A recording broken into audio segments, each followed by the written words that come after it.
Okay, let's dive right into an incredibly fascinating digital mystery. We're talking about a phenomenon that exploded from absolutely zero traffic to a massive global anomaly in just a few short months. In today's explainer, we are going to trace the digital footprints of something called the IntentSim framework, which starts out as this highly theoretical, completely obscure piece of simulated physics ends up triggering literal shockwaves across the globe. We've got the server logs, the institutional tracking data, and the core scientific framework right in front of us. So let's let the data tell the story.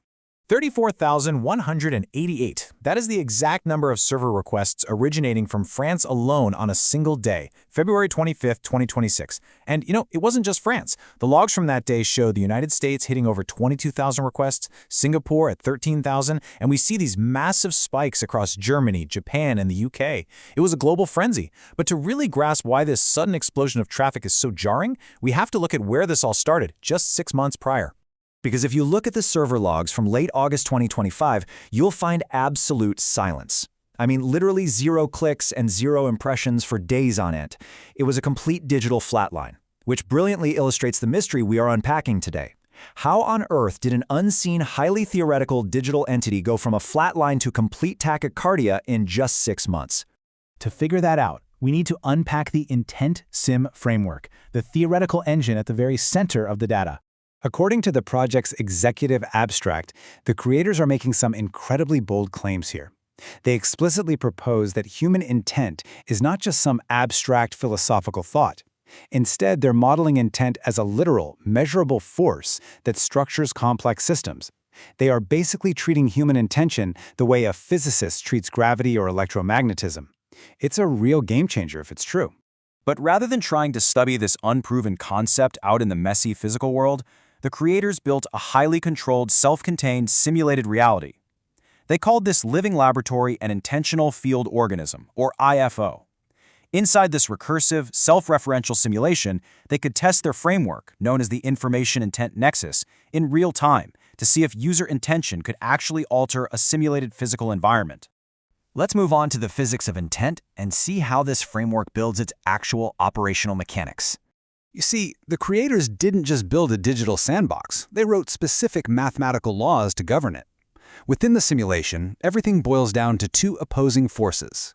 First, you have intent energy, which is treated as a quantifiable force measured in actionable energy units. This is basically the user's intent being injected into the system. Opposing it is entropic resistance, which is the system's natural entropy, or its resistance to forming new structures. So the crucial takeaway here is that high-intent inputs are directly battling against the system's natural entropy to create new, emergent behaviors. And here we have the actual math driving the claim, the Information Intent Nexus equation. Delta C represents the change in complexity, which is essentially the birth of a new thought or structure within the simulation. As the equation beautifully lays out, this new complexity only happens when intent energy, represented by I squared, squares off and overcomes the entropic resistance, represented by S. It is quite literally a mathematical tug-of-war between creation and disorder. But the framework's ambitions absolutely do not stop at a computer simulation. The white paper actually proposes rewriting the fundamental laws of physics to include an intent field component. They explicitly target Einstein's field equations, the Schrödinger equation, and classical Lagrangian and Hamiltonian formulations. They're essentially looking at the core mathematical descriptions of how our entire physical universe works and suggesting, hey, these are incomplete without factoring in intent as a physical constant. To back up these massive claims, the authors impartially point out intriguing parallels between their simulation and observed physical reality. They hypothesize that their simulation's creation of structure from pure intent echoes real-world cosmic phenomena. For instance, they draw analogs to the James Webb Space Telescope cosmic marker, suggesting structure might actually precede time via intent condensation. They also point to the Schwinger and Casimir effects, which are phenomena where particles essentially pop into existence from a vacuum, and compare that to the simulation generating emergent properties out of nothing but intent. All of this brings us to the institutional echo logs and the question of who was watching this all unfold. While this all sounds highly theoretical, the server data proves that some of the most powerful organizations on Earth were taking it extremely seriously long before the general public caught on. Just look at this rapid succession of downloads for a file titled ms-085 Quantum Consciousness Lock.md on a single morning, December 1, 2025. Within a matter of hours, IP addresses from Lockheed Martin, NASA, DARPA, and MIT all access the exact same quantum consciousness file. And I want to be clear, this wasn't just accidental browsing.